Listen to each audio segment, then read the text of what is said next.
So Briatic, so all things are constantly manifesting on four levels, and in Kabbalah they call that the four worlds.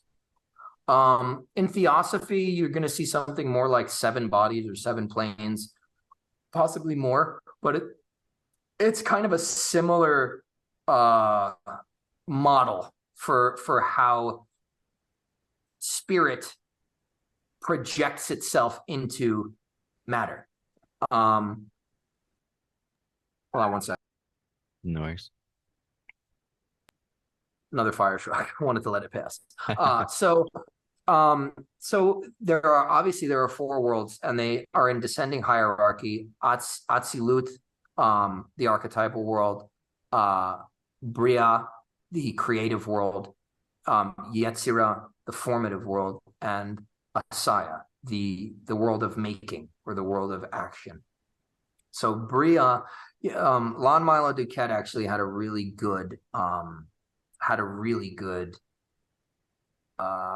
sort of analogy for this, and it's basically like, okay, you have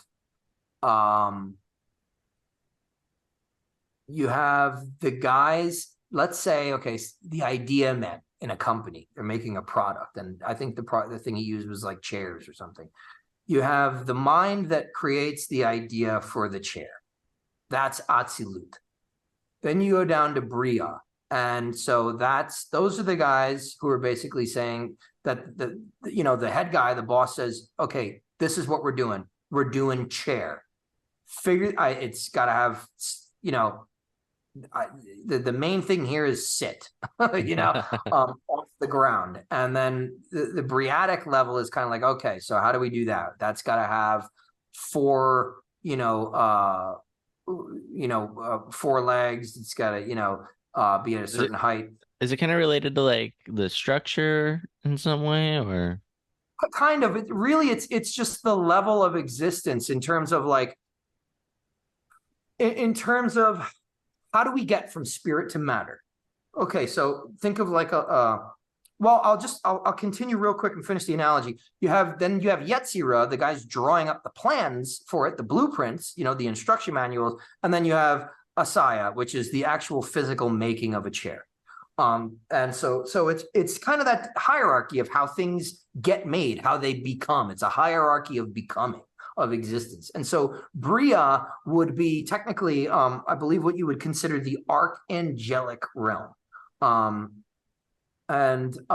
So a Briatic manifestation is something that is, I want to say, an individuated essence that is non-physical and has a specific kind of simplified or rarefied set of actions or potentialities. So it makes sense that they would say in like a passive manifestation in Briah, because the 4 worlds correspond to the 4 letters of the Tetragrammaton: Yod, He, Vav, He, right? Yod masculine, He feminine, Vav masculine, He final, or He sophit feminine.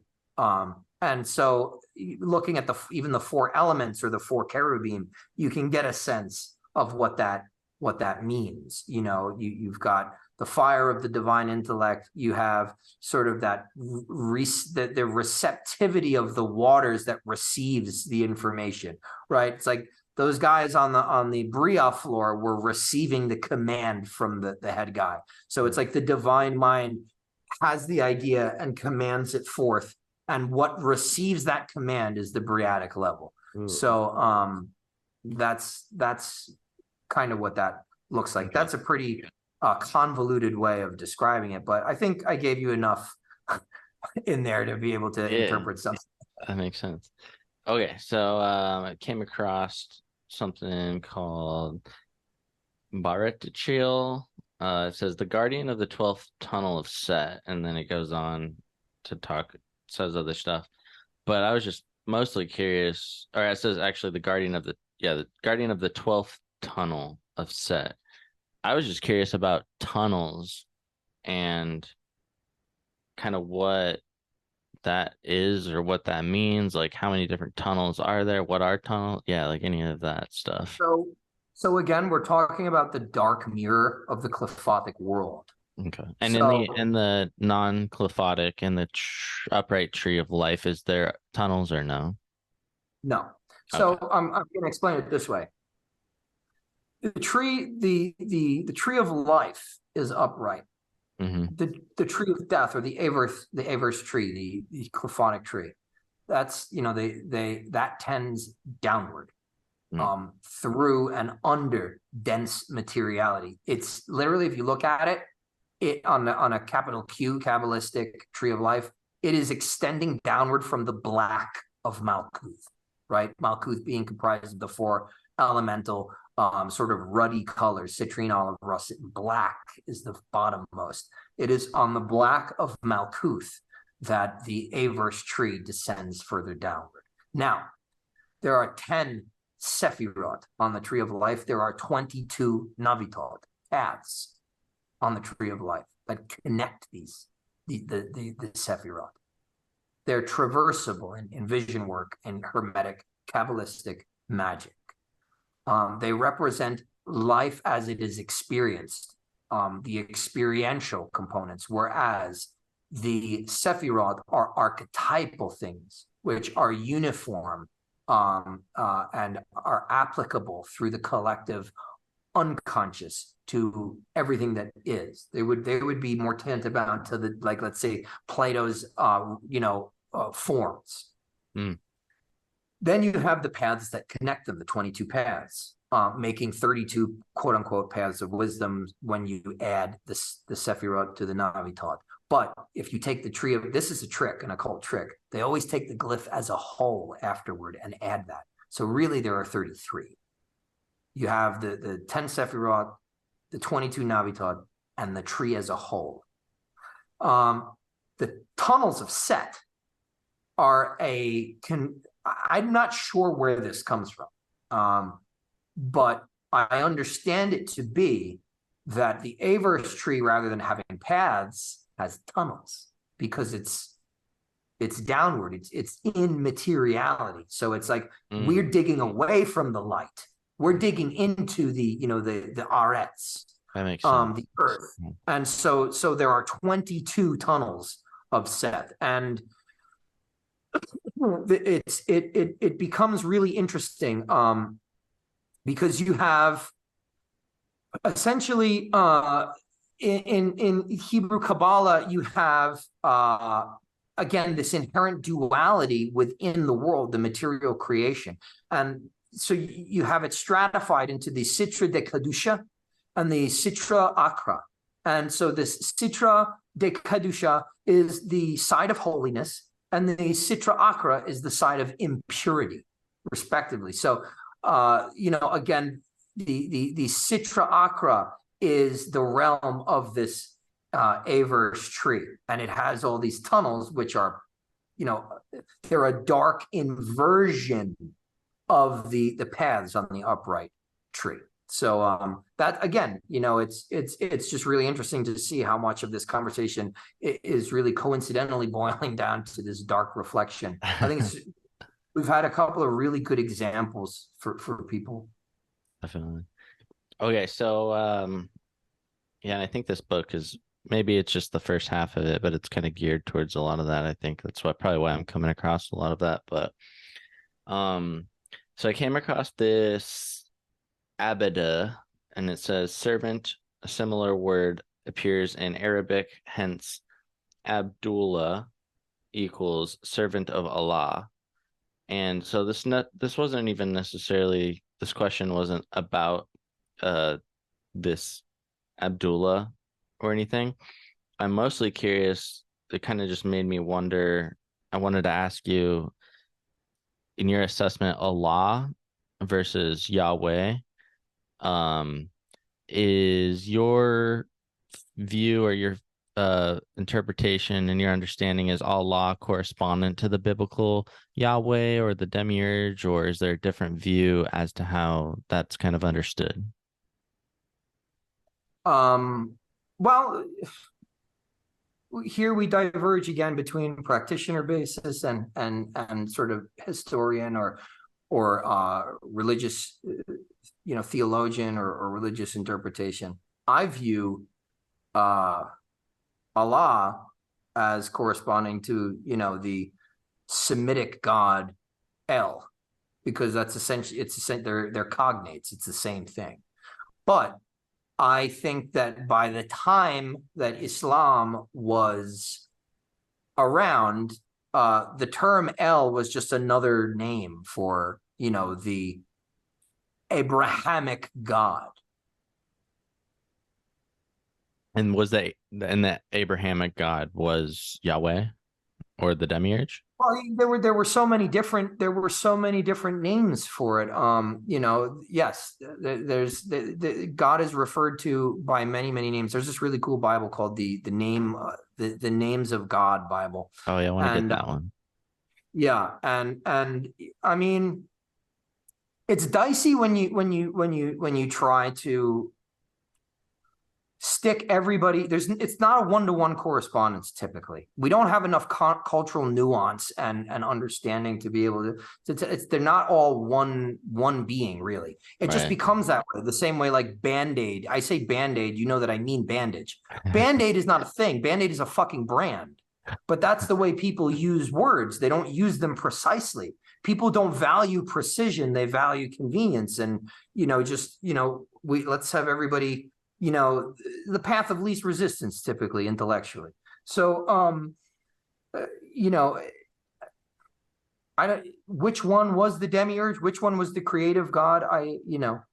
That's not something I have completely worked out, but I do see a lot of correspondence between the God of, let's say, the Psalms and things like that, the Hebrew Psalms, and even the God of Genesis, really, with the conception of, obviously, Genesis. And first of all, the Hebrew Psalms and I think Genesis are believed to have been kind of coexistent with, they were contemporaneous with the Platonic dialogues. So as Plato was talking about this demiurge that, measured the earth with compass and square and tools and things like that, geometry, it was the same thing in Psalms, talking about how God created the earth with the compass and squares and things like that. So I think they were approaching the same entity, but the difference is that the Israelites made contracts with these deities, whereas, God's people, Yahweh's people, El's people, Adonai's people, they had different names for him. Adonai just means Lord. El was a Babylonian god. But anyway, so I see a lot of similarities there, but I can't say that I believe everything to have a one-to-one correspondence. I think that particularly a friend of mine recently and I were talking about this, and she said something pretty interesting. It makes for bad magic. So yeah. Okay. So I think I should, yes, I'm on the snowball. All right, cool. All right, cool. So came across Baal, which most people are probably familiar with if they've read the Bible. Gives a couple different definitions. One, Lord, owner. The second is archdemon, corresponding to Netzach. And then in parentheses, says Mathers. I'm assuming he made that connection. So my question about this was, and it's probably just my misinterpretation of not understanding where it's going with this, but my original thinking was, is this associating with Baal with the upright tree and the Sephiroth of Netzach, or is this probably more so saying something along the lines of maybe it's the demon corresponding to the mirror of Netzach and the tree of death? Is that? Yeah. Okay. That's exactly what that's nothing on the upright tree is demonic. That was, but everything on the upright tree has a dark reflection, but that the place where that dark reflection is on the averse tree, the Citra, the Citra Akra. Oh, okay. Makes sense. Okay, and then so I came across Beleth, Says the 13th spirit of the Goetia and demon by day of the first decan of Leo, according to the Aurum Solis, demon of the first quintessence of Sagittarius, also spelled Beleth or Belet, king commanding 85 legion, formerly the angelic order of the powers. And so that formerly of the angelic order of the powers was going to be in regards to my question. Does that mean that they fell, and does this have anything to do with the shattered vessels?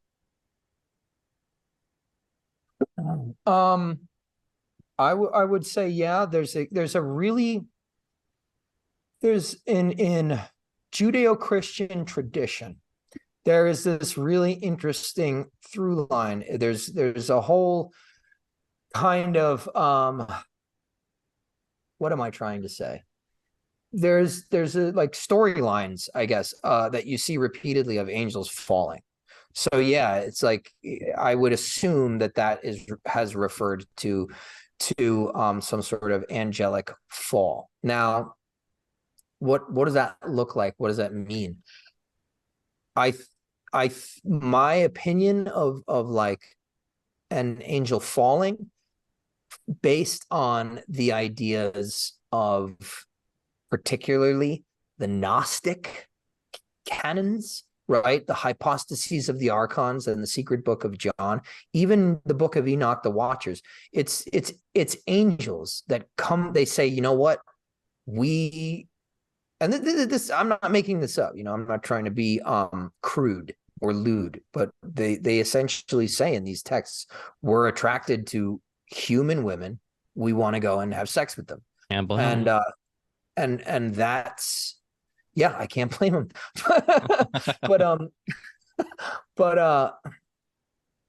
So essentially, right, what are they attracted to? They're attracted to the physicality, the materiality, the body. And because that's what they want, right? I mean, in the hypostases of the archons in the secret book of John, I mean, it's rape after rape after rape, and like group raping, like of these angels to these women. The book of Enoch puts it a little more gently. It says that they courted women and had children with them and taught them things, but still, it did not come to good. It created the Nephilim, it created their sons who became so desirous of they were so big, they were huge, they were these giants, and they ran out of food to consume and resources to consume. So the fallen angels just started feeding them people. God was like, okay, Michael, you got to take care of this, and you better run when you hear Michael. But that's basically, they're attracted to the highly, they're attracted to the matter. Do you think and it's the thing is that they are succumbing to the same impulses that human men have. They because it's not like that's what's here. That's matter does that. It just makes you want to believe in its reality and chase its gratifications and heed its impulses, which are they're diametrically opposed in most senses at an extreme to the the higher divine promptings and the things that really Jacob's ladder, another Hebrew tale where it's like, yeah, the soul descends, but it descends so that it can reascend. Definitely. I'm curious, in your opinion, what do you think? Do you think like something like the Book of John, do you think it was excluded for the sake of it being too vulgar, or do you think it was excluded for the sake of it just maybe not being in a what do you think about orthodoxy? It was excluded because it diverged from the orthodoxy of the bishops at the time, who were chosen to sort of exemplify in Rome and beyond, right? Because like it wasn't the Bible didn't get figured out at the Council in Nicaea. That's a fucking fallacy. Most people think that that's the case. They're like, okay, it's these books. How could they do that? They were still kind of trying to figure out, how do we get along, let alone now we have state sponsorship. We've become Coca-Cola. It's like, how do we do this? It was a very, very long process, but I think typically the Gnostic stuff right out of the gate was rejected. The Coptic schools in Alexandria, in and around Alexandria, everybody, like the people that heeded Rome, were basically like, no, not you guys. I think that the spiritual, if I want to speak on why that was allowed to happen from a spiritual perspective, it's because those gospels reveal the reality of the demiurge or demiurgic and archonic nature of this game we're stuck in. Whereas church doctrine, upon receiving state sponsorship from Rome, right, the biggest organization in the world, how could you talk about leaving materiality? How could you talk about not worshiping gold? How could you talk about, bowing to no one but Christ? You could not put that in Roman Catholicism. You look even now, it says they never translated the word mammon. When Christ says you cannot serve two masters, you cannot serve God and mammon. Mammonos was money, but they didn't translate that, because how can you have a place like the Vatican, which is covered in gold leaf, and say you can't worship God and money? So essentially the priests at that time who were making those decisions, the bishops and the clerical authorities, they were giving in to the Qliphotic, the belief in the material illusion. And that's just what happens little by little every day. It happens to all of us. Do I do the thing that makes sense in terms of my financial and physical life, or do I do the thing that makes sense in terms of my spiritual life? And a lot of people make a lot of fucking money telling you can do both. That prosperity gospel horse shit.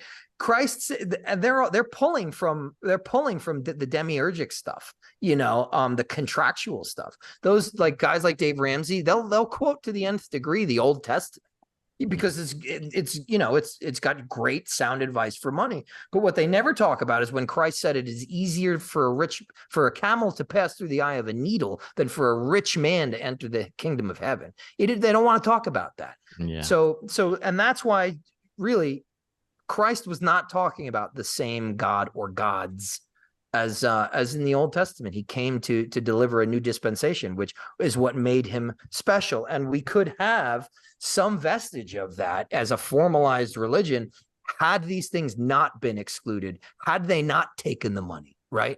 Don't take the money. I'll take the money. Okay, so Ben, one definition, son. 2, a title of Sephiroth. 3, the secret word of the world of Atziluth. My question they're all called Ben because they all mean son. Oh, okay. And so my one question was, I think I've come across a couple other things when they say the secret word of so on and so forth. What's up with that? What's the secret word? And what's the utility of that? I tend to look at the secret word. I mean, this is a subject of capital Q Qabalistic exegesis that Mathers kind of goes over a little bit, but typically, right, Nor von Rosenroth delineated it in his Cabala de Nudata, which Mathers translated at the behest of Westcott. Westcott told him, you're pretty promising. Why don't you translate this? And so Mathers went and did it, and it started him off on this whole kind of Kabbalistic obsession that lasted arguably for the rest of his life. But Westcott was he was obsessed with Kabbalism. He took a 2-year retirement or hiatus from his job as city coroner of London to lock himself in his townhouse and just study the Kabbalah. So, apparently they're like, they're secret names. Obviously, you've got Alb, which is really, to me, it has connotations of father, Abba, which makes sense because it's the secret name of Atziluth, the divine nous or mind, and which generates, you know, all the impulses of creation. But that is translated as the concealed. Then you have Seg, which is the Briatic secret name, the secret name of Briah, which means the exalted. Then you have Ma, which is the secret name of Yetzirah, which gets translated as the incomprehensible. And then you have Ben, which is the secret name of Malkuth. So again, it's kind of this interesting mantra-like stuff, you know, highly, you know, vibratory in just being monosyllabic and kind of being, you know, there's a strong vowel in the center of each of those words. That's how I kind of apply it. And it's like the heart of the meaning of it or something along those lines. Yeah, but the thing is, it's essentially the secret names are telling you something about the nature of each of the four worlds, because the secret names are corresponded to the four worlds, which are further corresponded to the four cherubim, which are further corresponded to the four elements. Technically, the cherubim and the four elements are the manifestation of the four worlds in materiality, the fourfold nature of you know, the plan or design of God. So, but they also, according to the Kabbalah unveiled, relate to the 231 gates, which are essentially permutations of the letters of the Hebrew alphabet. And he doesn't really go into great detail about how to use them or how they're used. But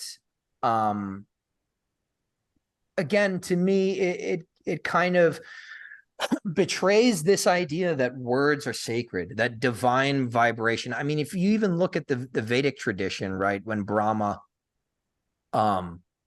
literally brings creation into existence, the sacred word is Om, and it's very sonorous.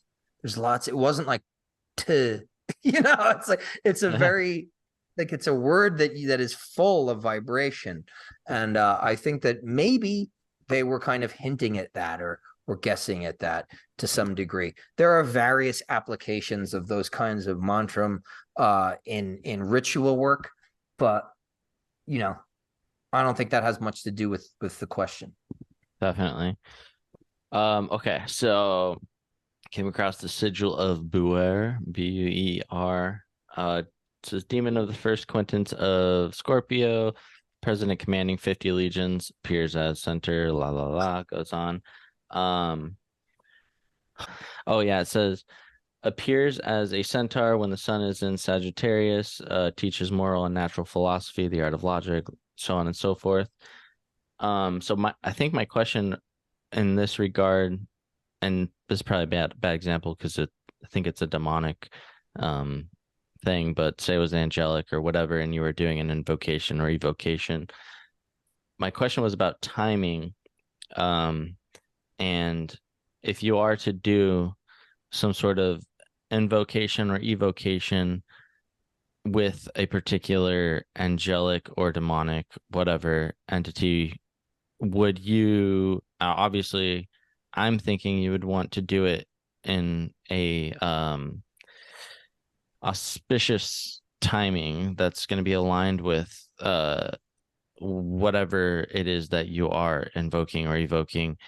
And I was wondering if you are to do this or do something along these lines in timing that is not favorable, could that cause a conflict or any form of detriment to your invocation or evocation? Yeah. So we call this in Hermetic magic, it's called the kairos, which means time. It just means proper time. Kairos in Greek now, in modern Greek, actually, it's funny. It means weather. So I've always thought of it as like, okay, Kairos is the astrological weather. You know, what are the planets doing, etc. What's going on in the skies?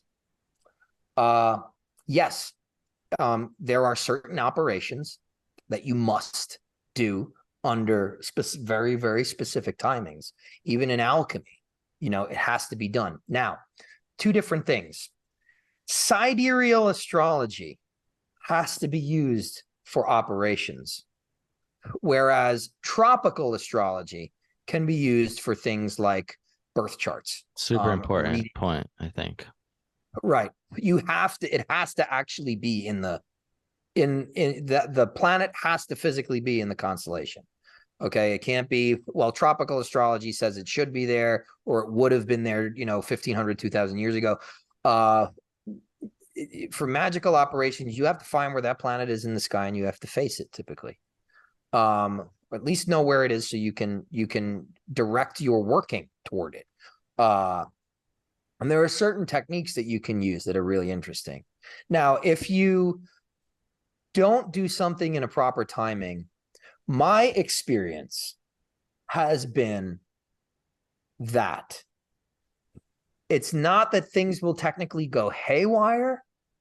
I mean, there are other attendant things. Like, let's say if you do, because you got to be specific in your ritual work. You can't just do things kind of willy-nilly. Let's see what happens. I think in the beginning, some safe, low voltage level of experimentation is necessary.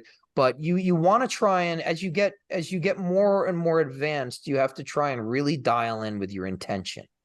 And so if you want to amplify, you want to invoke Mercury to bathe in its energies during a Mercury retrograde. If you're not the type of person who has a handle on their mercurial energies, meaning if you haven't called that forth into your sphere of sensation via ritual, contemplation, and meditation before, enough to the point where you have become aware of your vices and virtues corresponding to the planetary vices and virtues, then you are going to probably have a hard time. Now, here's the thing. If you have an ill-dignified Mercury in your natal chart, you may just have a hard time dealing with that planet. And it doesn't matter how auspicious the timing is. If you have a difficult relationship with that planet, in terms of, Mercury could be well dignified in the current day, but if it's not so in your chart, and that's a thing that gives you problems, then the energies are going to be challenging at first, no matter what.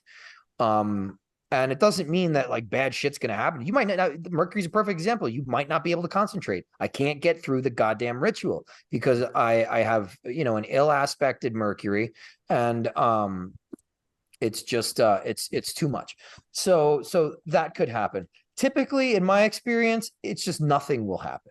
One of the things that occultists kind of forget is that really, so let me start off by saying, first of all, yes, there are many operations and kinds of operations that have to do with the planets.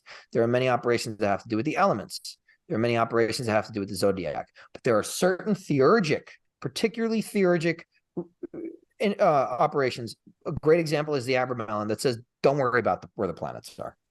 Right? Because we're doing something that's supposed to get us out of that. Right? We want to get, like, to use an analogy, we want to get beyond Earth's atmosphere, to use an analogy. So where that stuff can't really affect us anymore. So there's certain things you don't even give a damn about the planets, certain things. But there are other things where, you're looking at the timing and you may have to reschedule, and it's a hard truth, particularly I would say for like alchemical operations. You really want to dial that in. But also another thing is moon phases are super important. So you, as a magician, you typically want to work in the full or waxing. Well, I would even work I would do some light work in the waning moon, but you never really want to work during like the end of a waning session, or a waning period, and during the dark moon. So almost like half the month, you want to be doing internal work, meditative work, contemplative, visualization, path working, to do external magic, which requires not just the physical component, not just the astral component, not just the spiritual component, but the etheric component. That's governed by the tides of the moon. So when you're in the dark of the moon, you have less etheric energy to work with. Sometimes it's not worth doing a ritual, certain kinds of rituals. So you would want to do inner work at that point. You want to do stuff that didn't involve, manifestation or a high voltage sort of spiritual, like divine light, divine shefa invocation work. It's just a lot of that stuff is not going to be, it's not going to be as potent. And one of the reasons why that can suck is because, you know, we can be fragile. We can kind of, you know, we can kind of doubt ourselves and kind of get down in the dumps about magical work not really being very powerful or substantive. And so I think a lot of that has to do with attitude, mindset, and belief. Some people are doing magic like, I hope something happens so that I become a believer. Well, that's, you're not really going to make much happen, because faith is the first lesson, right? Even if you're a Gnostic like I am, you need faith until you have gnosis. Otherwise, you're going to stop looking for it. You know, you're going to stop that relationship. You're going to stop that dialogue. You need faith, even as a Gnostic. Yeah, definitely. And then kind of in regards to timing and the timing of things, I'm curious about the Jewish calendar. It's a different set, and things are in a little bit of a different arrangement in terms of the months and the timing of things.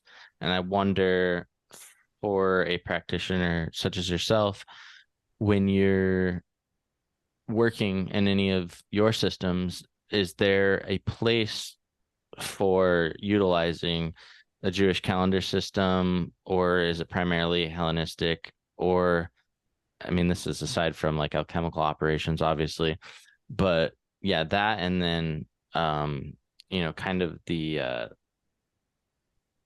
your opinion on like Hellenistic system versus the like Jewish calendar system.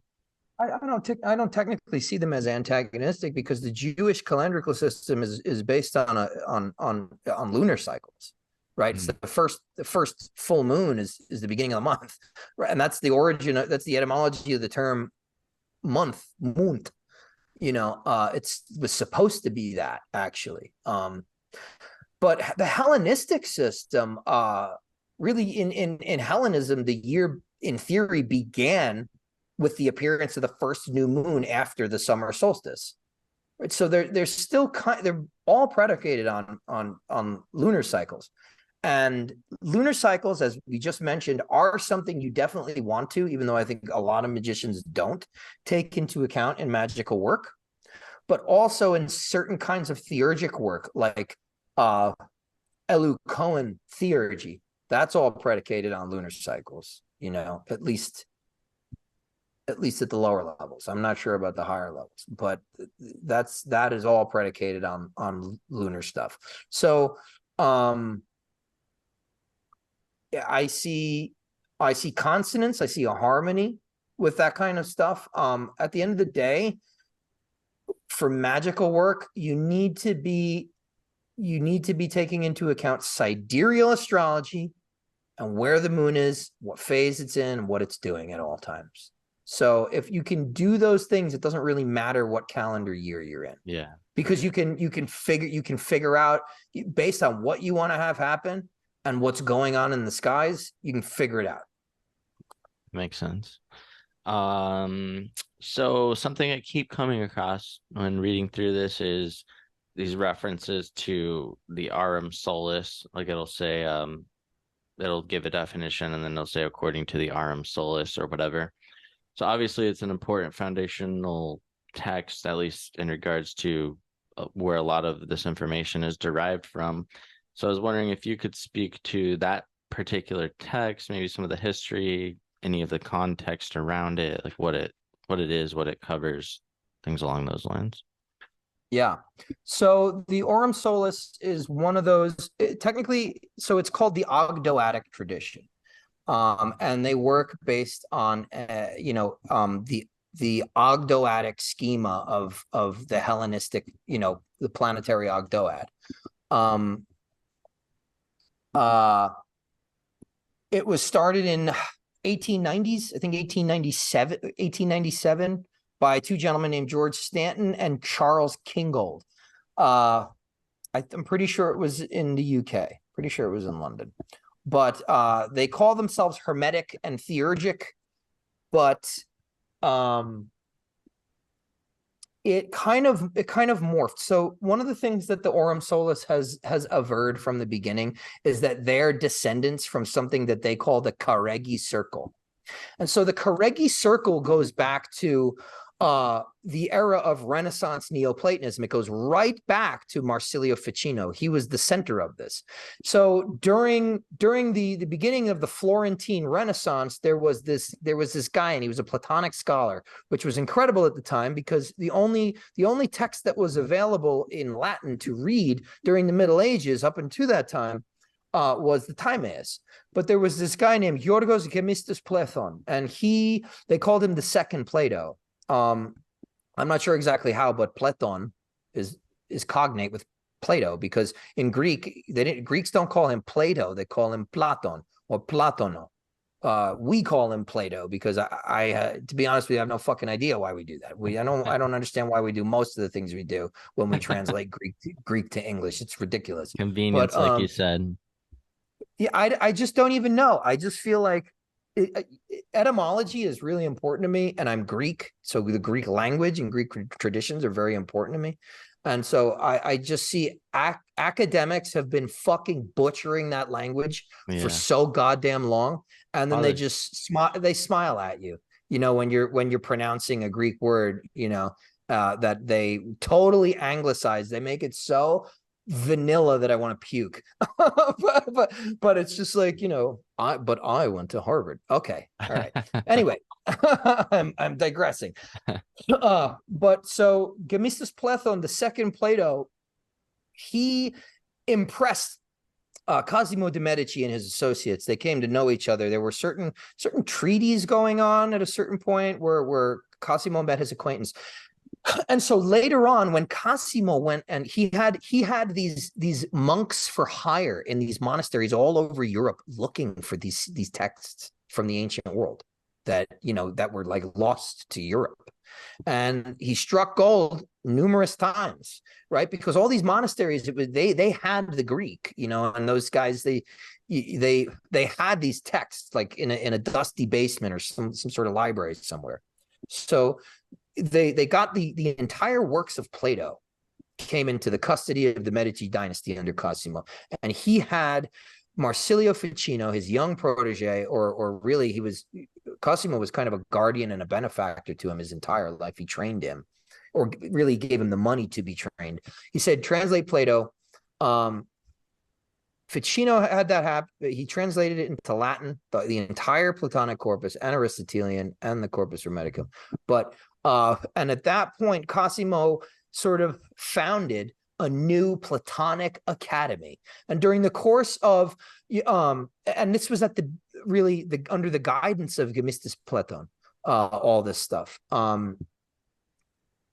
Ficino had listened to him give lectures, and then during the course of his translation, he notes about how he has this change in his worldview based on not only just the Platonic stuff, but he translated Plotinus and Iamblichus, so he was reading all the Neoplatonic stuff too, and he had a real change in worldview. And so Cosimo effectively founds the New Platonic Academy, and he makes Ficino the head of it, and he buys him a villa for himself for retirement and study in a little place called Caregi. And so it becomes this informal circle of artists, of intellectuals, of literati. They're going there to have, Ficino would sing the Orphic hymns. They called him, his nickname was Orpheus because of how well he could play the lyre and the guitar. The version of whatever Italian Renaissance version of the guitar he had, but he reconstructed the Orphic hymns, and so he would put on these performance pieces with these intellectuals and bohemians and artists at this place at the Villa Caregi. And so the Aurum Solis claims descent from that group of initiates that they claim kind of continues, onward down the line. They include and I'm not even sure if this is anachronistic. I'd have to look at a textbook or something, but they include Dante Alighieri, and everybody else whose bones are in the the Basilica Santa Caterina over there in Florence, which I've been there. So they essentially they essentially claim descent from that group of initiates that were doing, like rediscovering theurgy and rediscovering the Greek Neoplatonic works. And then you have, down the line, the Grand Master of the order becomes, it comes to Melita Denning. That's a nom de plume. I'm not sure of their real names, but it's Osborne Phillips and Melita Denning, and they were writers in, I believe, the 60s or 50s, and they wrote a series of books called I think the Magical Worldview series or something like to that effect. It's now all been compressed into 3 volumes, and they're invaluable for anybody who wants to learn about the Ogdoadic, the Western mysteries, really. Whereas you have, and there's an element of this too, from what I understand, in Aurum Solis, but the Golden Dawn relies heavily, almost completely, on Egyptian. And then, of course, at the higher levels, that blends with Enochian angelic magic. But like Coptic Egyptian is like the foundational stuff of the Golden Dawn. Whereas you're doing your rituals in the Aurum Solis, the setting of the wards, rousing of the citadels and things like that. You're doing them in Greek. The calyx is in Greek. So it very much has that flavor, and there's a lot of that kind of deity work, that kind of pantheon is what you're working with in ritual, more so. So but Denning and Phillips, they basically revamp the order, and they write these instructional books, these beautiful philosophical treatises that are so incredibly important to the Western esoteric tradition as it stands in the modern day. And they reinvigorate it. But the Aurum Solis is typically not an order that people, even initiates of years, decades, either know or have been initiated in. It's very selective. But at some point it splinters, and it becomes there's this, again, as esoteric orders are wont to do, there are breakaway, and offshoot orders. And so essentially one group takes the curriculum and another in I guess away from the authority, quote unquote, of the Aurum Solis, and they branch off and they call themselves the Aurum Solis. And they're essentially doing the same work, to my understanding. They still rely on the Denning and Phillips works, but now I believe that the Grand Master of the Aurum Solis is Jean-Louis DiBiase, and he kind of took it in a direction that's a little more pagan. Whereas, like, to me, the Denning and Phillips stuff was much more in line with the kind of theurgy of the higher genius, which to me has way more, especially Kabbalistically, way more of a Christian undertone to, or overtone. I mean that's, you're essentially trying to awaken the Christ force in yourself. Whereas from my experience of at least the probationer materials of the Aurum Solis, very strong pagan, very or not very, but I would say I got a vibe that was antithetical to Christianity, and not antithetical, but maybe somewhat passive aggressive towards it. So as soon as I see that, I'm out, because that means you don't understand esoteric Christianity. And if you don't understand esoteric Christianity and you're just basing everything on, the quote unquote church, then there's no way you can understand occultism, because occultism is esoteric Christianity. Everything else, Druidry, the Norse stuff, it's a re-fucking construction from 17th and 18th and 19th century, like European intellectuals. They remade that stuff up. Wicca, whatever it's called, Astartu, the Norse pagan stuff. It's a reconstruction. It doesn't have Argentum. No, the Astrum Argentum is the Order of the Silver Star, and that's a Crowley thing. But and even Crowley, you know, he talks about the true will and the higher divine genius and stuff. He just, you know, he had too much. Even though he strove upwards, he also strove way fucking downward. He was definitely traversing the paths and the tunnels, and the tunnels perhaps a little bit more than the paths. Now, you're supposed to be able to do both, but the difference is you have to connect with that Tifereth force before you descend. And it's the same in the Abramelin ritual. You purify, make contact with your holy guardian angel, then you call forth, because you're not working under your own authority anymore. You're working under the spiritual authority of something that is higher than you and mediating for you between you and God, or the highest, the one, the absolute. So until you've achieved that safeguard of working in and under the auspices of this in the Golden Dawn, we would conceptualize it more as less of an exterior entity and more of the aspect of your spiritual architecture, which is unborn to the physical world. Once you make a contact with that, then you go down. But if you don't make that contact, or if that contact is tenuous, you're going to get lost in the maze of the tunnels of Set. And a lot of people revel there, but at the end of the day, they're going towards soul death. I came across the word earth as eretz. It says one of the four elements Hebrew associated with the final he of the Tetragrammaton, one of the 7 earths corresponding to the supernal Sephiroth. So I was like wondering, 7 earths, what is that in regards to?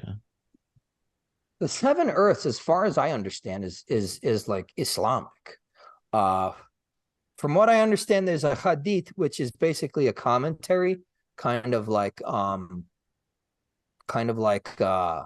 Talmud. Mm-hmm.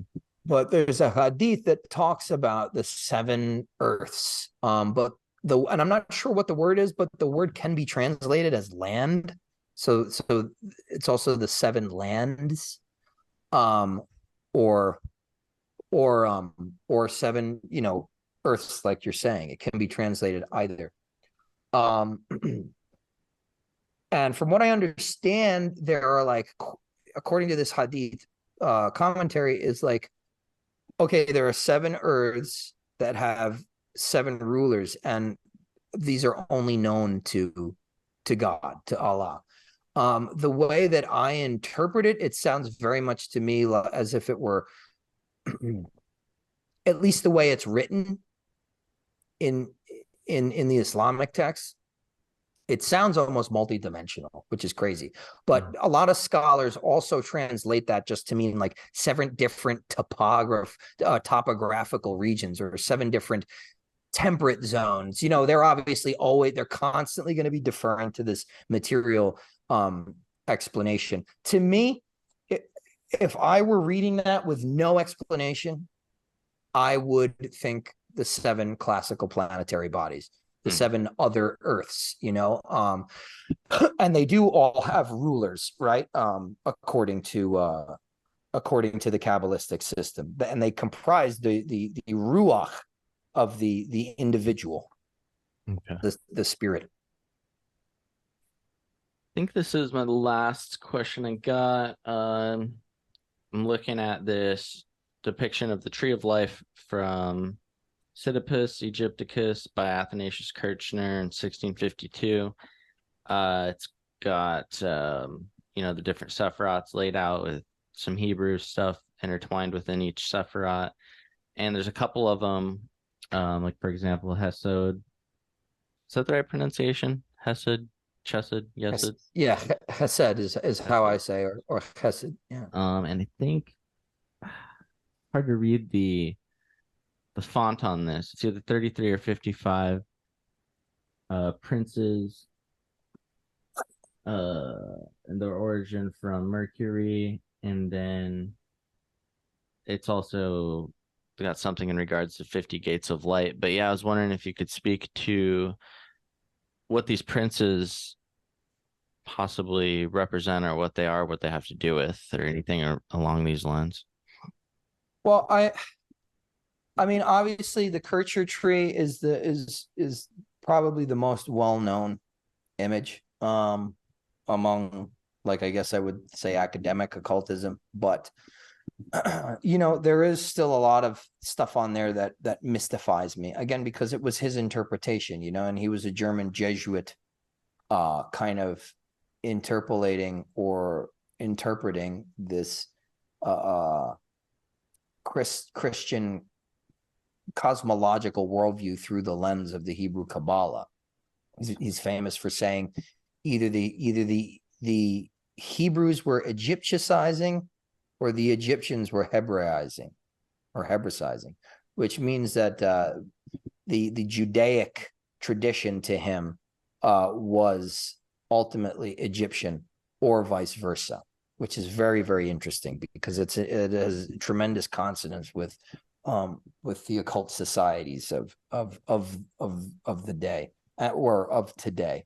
But the princes, in terms of that, the only thing that I can really wrap my head around, having not fully kind of digested that material, because it's just enormous and difficult to read, is each of the Sephiroth has a hierarchy, right? That's so important, the idea of hierarchy, right?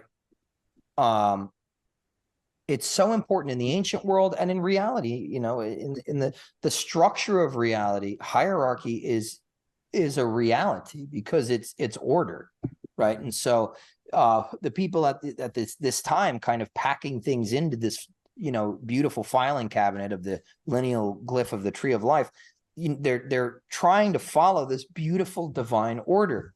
And so they're classifying all these things based on this rank and hierarchy. And so you find things like hosts.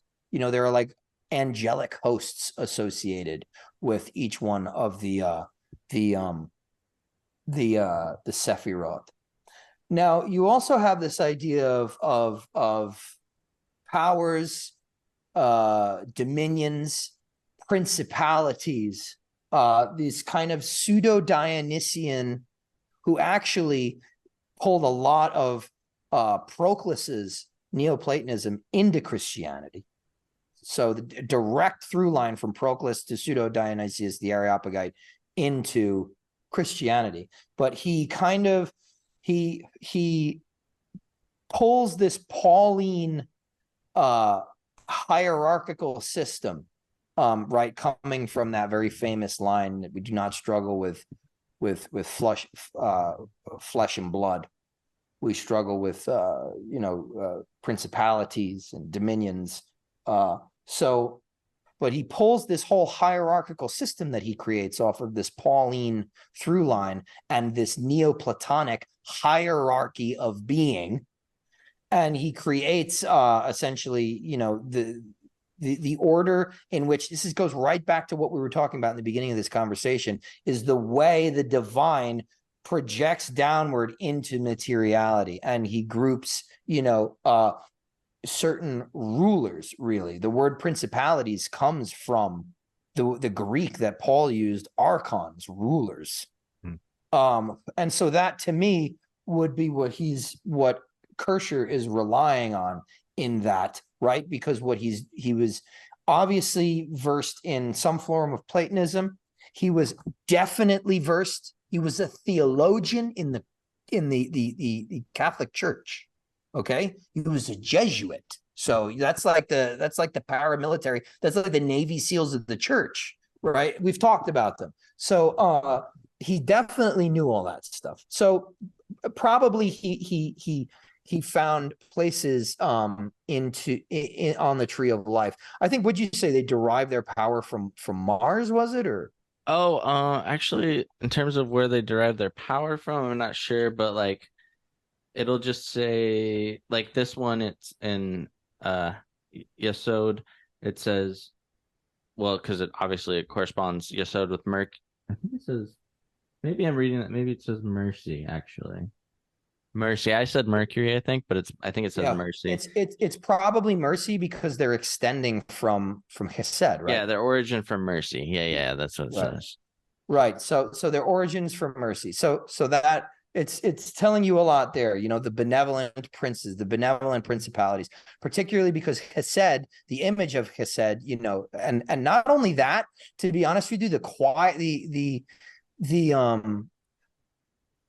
so the image of Hesed, really, if you want to think about it, the archetypal image of that sphere is sort of like this benevolent king, this king who's constantly giving. And so it's interesting that he would kind of ally these princes underneath the king. Again, rarefying it, it's reminding me of the angelic host in terms of the hierarchies that we use in the magic of evocation of the Golden Dawn. Yeah, and then like on the other side there is man, it's really hard to read this font, but right, yeah, because it was to the left, to the left, to the left of Hesod would be under Binha. Geburah. Okay, yeah, I think it has like a different name though, but it might either be Din or Pashad. Pashad. That's what. Okay, yeah. Yes. Okay, I think that means I'm pretty sure that means justice. Oh yeah. So it says those princes the are originating from severity. So yeah, it's like yeah. So that's the pillar of severity right there. Yeah, that makes sense. Sweet. So much we figured it out. Information. We cracked the code to reality. We know all. Oh, that was really fun though. Yeah, that was fun for me too. It felt like being kind of, I don't know, like on an intellectual safari of Jewish mysticism. I really liked it. Yeah. So is there any last closing thoughts on your behalf, on your part, that you wanted to put out there for any of the listeners or anything like that? I just want to reinforce the idea that, like, don't think that the capital Q Kabbalah is the only one out there. Don't even think that there's one version of each Kabbalah. There's like multiple versions of K Kabbalah, C Kabbalah, Q Kabbalah. Study, but put it into practice. That's why I like Q Kabbalah. Q Kabbalah, the Hermetic Kabbalah is a Kabbalah of magic, of practical use. That's why I lean on it. I know about the other stuff to the extent that it informs my practice and my understanding. But the Hermetic Kabbalah is more useful to me because this is stuff that you should be doing, at a certain level, even if it's just going out and finding correspondences and putting them, in that filing cabinet in your mind, what corresponds to what, and then you use that later in, let's say, elemental magic, based on a planetary correspondence. So, that's really it. Study widely and try and use it. And Sky, it's always great, man. It's always great. You're always stretching my brain. I love doing this with you, man. Me too. Oh, it was such a blast. And I just want to give a shout out. TJ Bell sent me this awesome tincture it's a lavender spagyric. I've been kind of taking it during this episode. Must say, it's super relaxing and calming. So just wanted to give him a plug. TJ Bell over there at Black Earth Alchemy. Hello. Supposed to be good. TJ's got to come on my damn podcast. I've asked him. Yeah, mine as well. Yeah. All right, man. This was freaking awesome. So thank you again, all of the listeners. We greatly appreciate you. Everybody on the Patreon, seriously, means the world. Just that anybody would listen to myself and Ike have these conversations. With that, we will close, and until next time. All right. Take care.